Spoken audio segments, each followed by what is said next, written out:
नमस्कार, आप देख रहे हैं वीके न्यूज और मैं युधिष्ठिर उपाध्याय। जब से पीएम मोदी ने देश की कमान संभाली है तब से ही दुनिया भर के ताकतवर देशों के साथ भारत के संबंध पहले से ज्यादा बेहतर हुए हैं। इसके अलावा पाकिस्तान, तुर्की और मलेशिया जैसे कट्टरपंथी मुल्कों को छोड़कर बाकी मुस्लिम देशों के साथ भी हिंदुस्तान के रिश्ते मजबूत हुए हैं, जिसका नतीजा यह है कि अब सऊदी अरब और यूएई जैसे आर्थिक रूप से मजबूत मुल्क लगभग हर मुद्दे पर भारत के पक्ष में खड़े दिखाई देते हैं और भारत के दुश्मन पाकिस्तान को एक के बाद एक झटका दे रहे हैं। कुल मिलाकर इन मुल्कों ने साफ कर दिया है कि हमें कट्टरपंथ वाली गंदी नाली का कीड़ा नहीं बनना है, बल्कि भारत जैसे विकासशील देशों के साथ व्यापार करके आगे बढ़ना है। इसीलिए सऊदी अरब ने उन कट्टरपंथियों पर कार्रवाई करनी शुरू कर दी है जो उसके यहां रहकर सीए को लेकर मोदी सरकार के खिलाफ जहर उगल रही थी।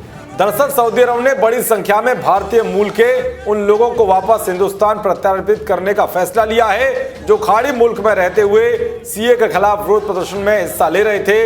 इन्होंने दिल्ली के शाहीन बाग विरोध प्रदर्शन से प्रेरित होकर वहां भी सड़क पर उतरकर मोदी सरकार के इस कानून के खिलाफ जमकर प्रदर्शन किया था। अब सऊदी अरब ने इन सभी को भारत को सौंपने का निर्णय लिया है। सऊदी अरब की दूसरी वाणिज्य राजधानी माने जाने वाली जेद्दाह में प्ले कार्ड लेकर मोदी सरकार और सीए के खिलाफ इन लोगों ने विरोध प्रदर्शन किए थे। इन सभी ने दिल्ली में इस कानून को लेकर उपद्रव कर रहे लोगों से सहमति जताते हुए उन्हें अपना समर्थन दिया था। इस विरोध प्रदर्शन के बाद से ही इन भारतीय मूल के लोगों के सामने मुश्किलें खड़ी होती गईं। इनमें से कईयों को गिरफ्तार करके उनके खिलाफ कड़ी कार्रवाई की गई।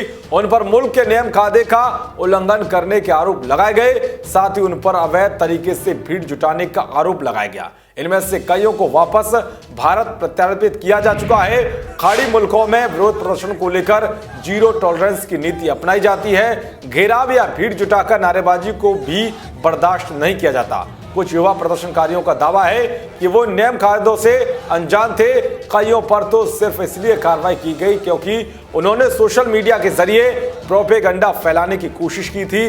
दरअसल पिछले साल अक्टूबर में सऊदी अरब और भारत ने एक नई रणनीतिक पार्टनरशिप के लिए कदम बढ़ाया था। क्राउन प्रिंस मोहम्मद बिन सलमान तब नई दिल्ली आए थे और यहीं सुरक्षा के मसलों पर साझेदारी की नई रणनीति बनी। उधर सऊदी अरब ने पाकिस्तान की नाक में दम कर रखा है। हाल ही में सऊदी अरब सरकार ने रियाद में मौजूद दूतावास और जेद्दाह स्थित वाणिज्य दूतावास में 27 अक्टूबर को कश्मीर ब्लैक डे आयोजन की बात खारिज कर दी। इससे पाकिस्तान को गहरा झटका लगा।